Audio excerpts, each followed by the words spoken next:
नमस्कार शुभ सकाळ।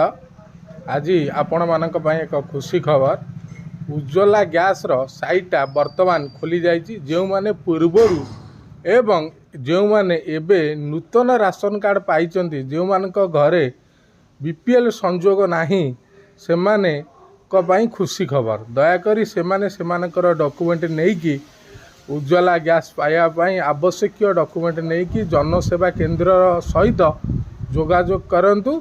प्रोसेसिंग आरंभ हो जाइए।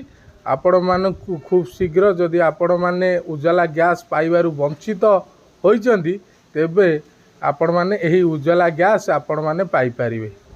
या वीडियोटी अति जरूरी होइतारु दयाकरी अन्य मानकु मध्य शेयर करिया पई अनुरोध, जा फल जो माने गैस उज्ज्वला गैस सुविधा वंचित अछंती, जो मानक घरे बिल्कुल गैस नहीं से माने एही योजनार लाभ उठाई पारिबे। रहुची नमस्कार, धन्यवाद।